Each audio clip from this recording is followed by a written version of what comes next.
Welcome to The Vault. Tune in every week to unlock the marketing secrets of some of the fastest growing businesses. You'll hear practical tips, strategies, and case studies that will help you build incredible marketing campaigns for your business. And now, here's your host, Stacey Keogh.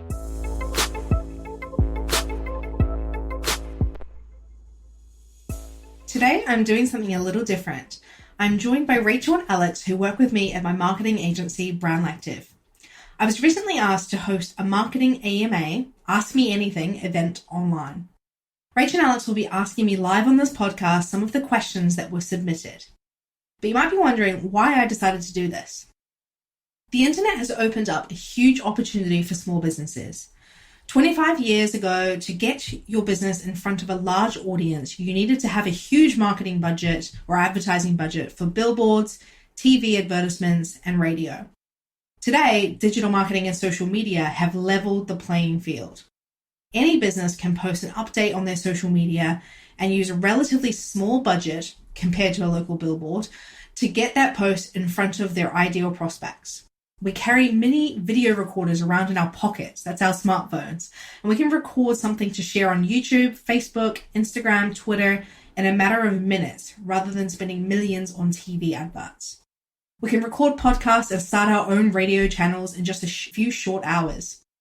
Blogs and review sites are considered more trustworthy than traditional media. Now is the time to use these platforms to your advantage. So I asked the audience on this marketing AMA, how can I help? Let's unlock the vault of marketing questions and jump straight in. Welcome to today's episode of the Vault podcast. I'm joined by Alex and Rachel, who are two members from our marketing agency, and they've joined me here today to help me along with this AMA, Ask Me Anything About Marketing. So let's kick things off. Rach, you want to go first? Yeah. So the first question is from Anamaya Prith, and she's asked, how did you develop the game changer methodology? Okay, so this is our 6 C's to digital marketing. And the Game Changer method was born out of the process that I've used over the last 7 years, running between 400 and 500 different digital marketing campaigns for businesses all around the UK, the US, Australia. I find when working with businesses who don't have a broad knowledge of digital marketing and understanding of what we do to generate leads and how we use social media and all that kind of stuff, it can become quite overwhelming. So what we did is we put together the process. So essentially these 6 steps that we use every single day in our agency to help explain really how to run a digital marketing campaign. So essentially there's 6 steps to it for us. We call them the 6 C's, as we've kind of mentioned in a previous episode on this podcast. The 6 C's are connect, create, captivate, capture, converse, and convert. And it's just really a great way, or I guess the reason we started it was to help clients understand the processes that we go through while implementing a full digital marketing pipeline. And one of the cool things actually that we've released recently, which can help people even further, is we've put out a scorecard, haven't we? So we've got a scorecard that you can take online. It asks you, I think it's around 10 questions for each C, for each section. It gives you a score at the end of it and shows you exactly where you're at with your current marketing and gives you some top tips on what you can do to improve it. So it's totally personalized, but it's a really cool process that people can go through to try to understand, how their marketing is currently performing and some of the areas that they can do to actually improve it. Okay, great. The next question is from Monji, who asks, which is your favorite business tool or resource? I love Zapier. We actually all love Zapier, don't we, in our office? Yeah. We use it for everything, don't we? So sharing blog posts from WordPress to social media pages. We use it to create new invoices between Podio, which is the CRM that we use, and QuickBooks, which is our accounting software. We use it for sending email addresses from our lead magnets across into MailChimp or other email software platforms. There's so many options available with Zapier. I guess actually, how do we explain Zapier for people who don't understand what it is? It's an automation software. If anyone knows IFTT, it's also like that. So it allows like apps to work together effectively. Yeah, that's a good way to explain it. Apps to work together. Yeah. So if you've got, you can basically plug it into multiple things. So plug it into your website to collect data that'll spit it through off into another piece of platform. But it's a really good way of connecting all different apps. So I think probably my favorite tool, that has been my favorite tool just because we use it so much. So the next question is from Kristen P. And she's asking, is SEO still very important in digital marketing today? That's a good question. I think it depends on your objectives. So any great digital marketing strategy is going to include SEO, but equally any decent campaign will naturally result in some good organic rankings in Google search anyway. So, I mean, we've got some clients that will not consider SEO because what they offer is so highly competitive that they don't want to wait the 12 months or 18 months or however long it might take for an SEO campaign to actually come to fruition. They might choose to put that budget actually into Google AdWords where they can actually pay to be at the top of Google search rather than investing in that long-term game, which is SEO. And that, you know, sometimes it'll just be because they're in a competitive industry. So if you think of something like say you're an insurance company and you sell car insurance, there's so many big players out there on the market. The chances of you actually getting an organic listing in Google search, so ranking on the first page of Google naturally, is really challenging because you're going to be up against these huge brands, whereas you could just pay to be at the top. Yes, it's probably going to be slightly more expensive, or it will be more expensive than to do that organically. However, you're guaranteed the lead. So I think it really just comes down to what your objectives are. I will say that I personally feel like good organic search results add a lot of authority and credibility to a brand.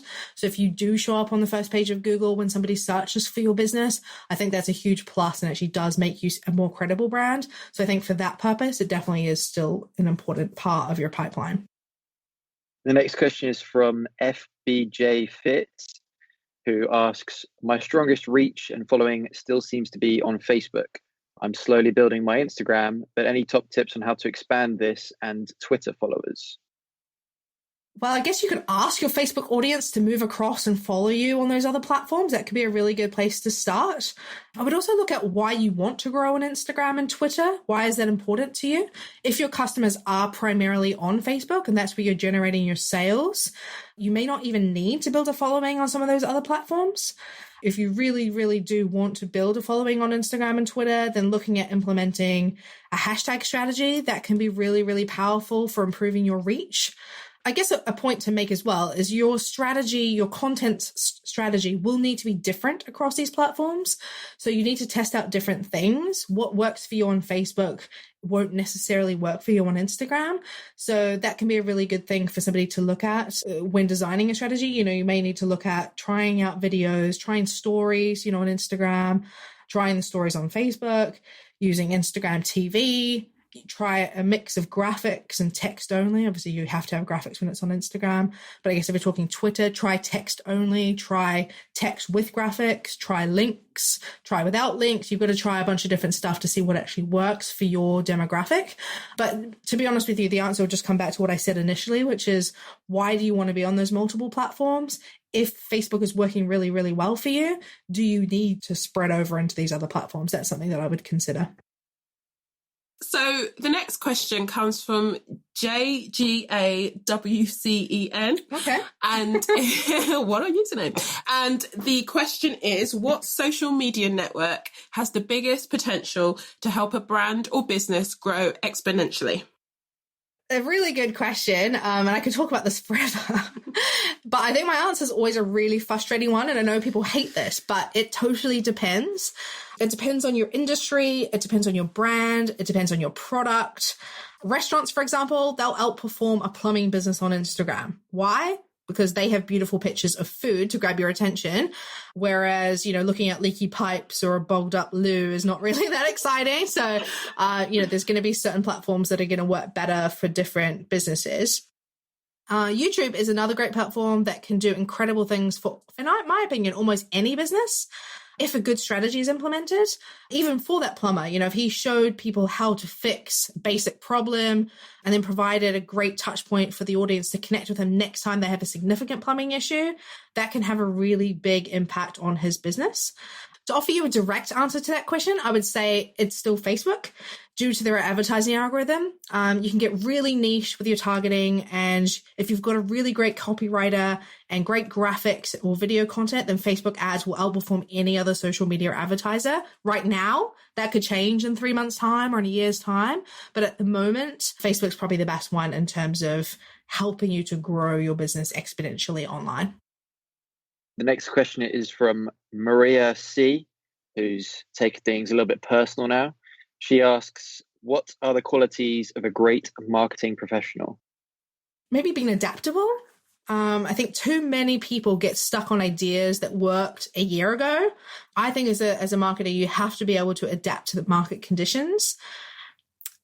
You must also have the confidence to suggest new ideas to clients and be able to back up why you think that is a great idea or beneficial for them to actually use. But I think equally, you have to be able to listen, right? So both to your client, who will tell you what they want to achieve, but also be able to listen to sort of chatter that's happening online. It can be hugely insightful to what is missing from a brand, either in the marketing campaign or the way that they manage their customers. So it can be a really, really good way of sourcing new ideas for content creation can be through listening. But I think to answer the question, what are great qualities in a marketing professional? There's loads of things that you can learn, obviously, through studying marketing. But I think in terms of a quality that's really important to me when I'm hiring is being adaptable. I think that's really important. Yeah, I'd agree. And being open-minded. Don't be afraid to take inspiration from different industries as well. That's a good point. This leads us quite nicely to our next question from Maria 1028. And she's asking, how do you keep up with digital marketing trends and how do you update your knowledge? I just read a lot. I try to keep up with new updates that come out from social media platforms. I follow other industry blogs and I listen to a lot of podcasts. I read a lot of books. I just try to consume as much content around things that are happening. I set up Google Alerts. Maybe that's a good tip. Often I'll have Google Alerts set up for specific topics that I'm interested in. So obviously what's a thing that's launched quite recently is Instagram TV, right? It's just an article that came out this morning about some issues around data protection and things to do with IGTV. So I just read that this morning. That was something that happened just a couple of hours ago. And the reason that I was able to keep on top of that so quickly is I have a Google alert set up for some of those keywords that I think are really things that are happening in the market right now and things that I want to be aware of. So I guess that's a good way of keeping up to things. But just finding a couple of blogs or a couple of podcasts who are ahead of the curve and always coming up and trying new things and testing things and challenging new things that come out. I think that's a really good type of blog or podcast to follow, people that challenge just because something's new and exciting, like Instagram TV. Is it great? Like, what are the negatives to it? But I think just, following people that are leaders in that field is the best way to try to keep on top of new trends. I agree completely. And it's just because maybe Instagram TV is not 100% suitable for your business, or at least you don't think it is. You never know until you really get to understand the platform, and maybe they bring out a new update or something which tweaks it in a way that would work for your business. The next question is from eJohn3 with the old fabled question: is there an ideal number of social media posts per day? The old quality over quantity argument, I guess. Yeah. So challenging, isn't it? Like, don't you guys feel like we get this question all the time from our clients? Yeah. I mean, again, annoying answer. Like, it totally depends. It totally depends on your industry and your product and everything like that. But I think to just give a broad answer, I recommend between 1 and 3 posts a day. I think that's a really good number for most industries. More than that, if you're thinking about Snapchat or Insta stories or Facebook stories.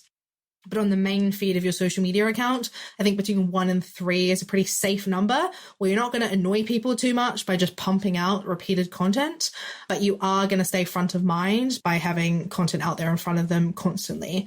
And as I've talked about in a previous podcast, the familiarity principle, I think, is so important. So making sure that you're visible to your audience all the time is going to be a major factor in building that awareness. So I think between 1 and 3 a day is a pretty decent amount. I think it's funny because maybe if you asked that question a couple of years ago, that would have seemed quite a lot. But maybe how some of the algorithms have changed, so the organic nature of it is maybe slightly dipped off, and there's a lot of boosted posts and sponsored posts that kind of take precedent, or there's more of them in the newsfeed when you scroll down. So I think it's tougher to fight for those organic spots. So by posting more often, I guess you're you're more likely to be put on the shop window for your audience, as it were. Yeah, that's true. And I think actually, I guess to play devil's advocate a little bit with this is, we often have clients that are approaching us about, how often we should be posting and what we should be posting and all this kind of stuff. And I guess when I'm consulting, and we're not necessarily as an agency managing social media for them, but when I'm consulting, and if clients are showing concerns that they're not going to have enough content to actually post every day, I'll just say to them, if it's a struggle, if you cannot commit to posting once a day or 3 times a day or whatever, how many times can you commit to? And the reason I ask that question is I think consistency is better than mass volume. So rather than thinking, oh my God, I have to post 3 things a day and just posting anything for the sake of posting something, I think that actually has a negative approach. So I think it's much better to be realistic about how much time you actually have to invest and actually have a strategy behind what you are posting. Don't just post for the sake of it. If you've only got time to post 4 times a week in total, no problem, but make sure they're really great, engaging, quality content. I think that's much better than posting 20 times a week of just averageness that people don't get excited about. So worth considering. So the next question comes from Alex P on My Design, and she's asking, what's the most challenging about being a marketing expert in this day and age? Okay, cool. I saw this question come through. That was a really weird name that you just asked. Her name's Alex Peony Design. Okay, but that's all right, right? Well, I just thought, break it up. Yeah. Okay, so the most challenging thing for me is the strategy stage of a project. So often clients aren't actually sure what it is they want out of a digital marketing campaign, and that can present loads of challenges for us. I find, especially with small business owners, that they want marketing to get them more business, but they've not actually thought about the basic principles. Things like, your value proposition, what's their USP, what are their customers' needs versus wants? That's a really big thing. We've talked a lot about that recently in our agency, which, what do our customers want versus what do we think they need?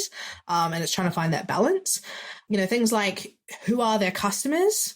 And it's never everybody, which I know this is a constant frustration for us in our agency too, when clients come to us and they just say, oh, anybody would be interested in this product. It's just not true.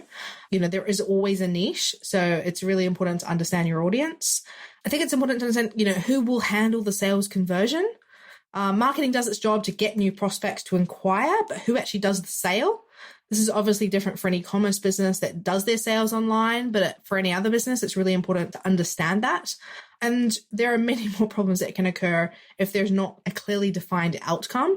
So I think those are sort of the biggest challenges that we face in our agency for sure. Is there anything I've missed there, guys? I think you covered most of it there.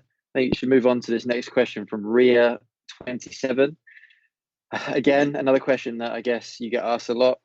She asks, for a startup with no budget for marketing, is it possible for the founder to do the marketing on his or her own instead? Yeah, of course. Like that's how I started out, right? Now, even though that I own a digital agency now and we do this on behalf of a lot of other clients, there's no reason to say that it can't be done internally. Of course it can. There are plenty of YouTube tutorials out there and blogs to be read. Actually, this is the whole reason that we started this podcast, right? It was to try to get advice out there to people. It's obviously free to subscribe to this and people can learn from us in terms of what we're doing in our business. I was in a meeting recently with a bunch of startup owners they'd not even begun trading yet. And they don't have investment into their business yet. They don't have the option to consider even outsourcing to an agency like us.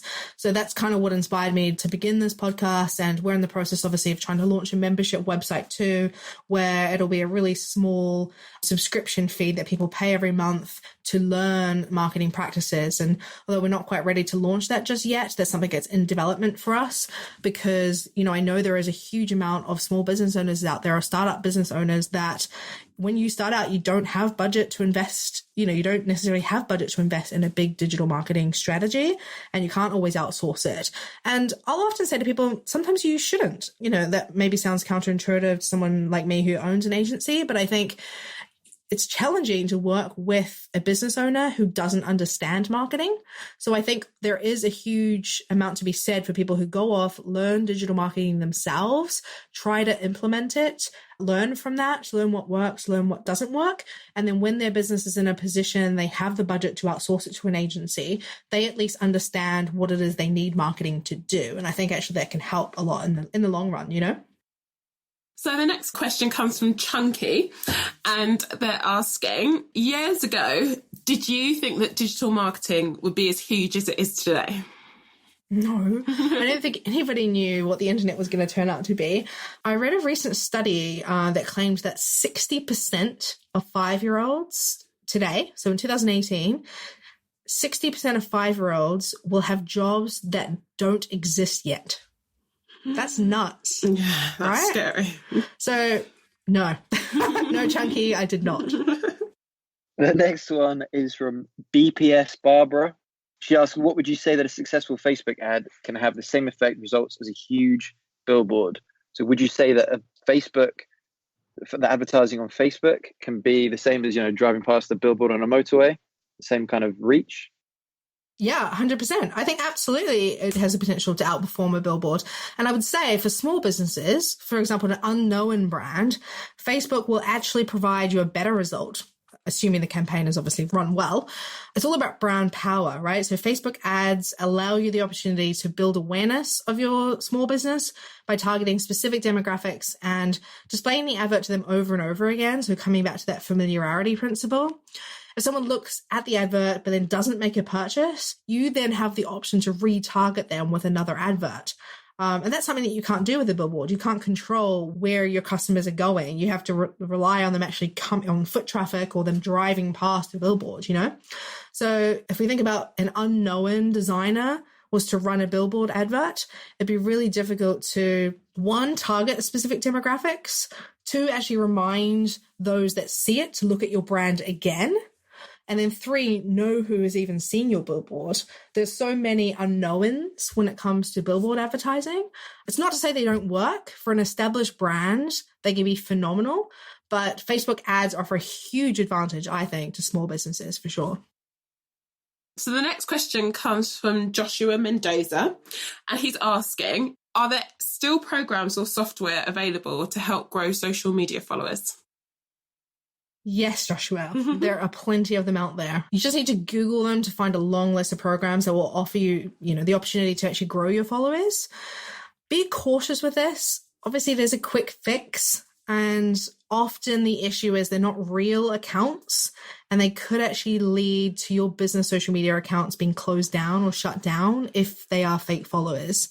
And in my experience, it's been really hard to find programs like that are authentic. One question I guess I would throw back at you is, what's the objective of paying for this? It can cause a lot of havoc with your reporting.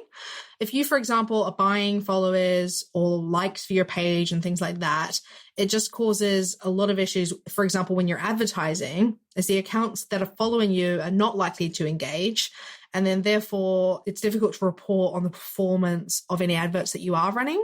So if you imagine, for example, that you buy 20,000 followers for your Instagram page, and then you're running Instagram ads, your engagement levels are not going to match the volume of followers that follow you. Does that make sense? So you've got to tread with care a little bit, I think, with this sort of thing. I appreciate there's some people out there that just like to get going and like to buy followers so they can to start traction so that loads of people start to follow them. I totally get it. But I think just be strategic about it and just consider the pros and cons before you move forward with something like that. No, that's a good question. I guess if you're not going to do that, then how would you advise people to get organic reach, like organic followers? Good content. I think it just comes down to good content. It's like we talked a lot about this in the 6 steps, the 6 C's that we covered in an earlier podcast. The first C, which is connecting with your audience. If you understand exactly who your audience is, you understand what their big challenges, what their big problems are, you can create content that is attractive to them because you're helping to solve that big problem or that big issue. That helps with engagement levels so much.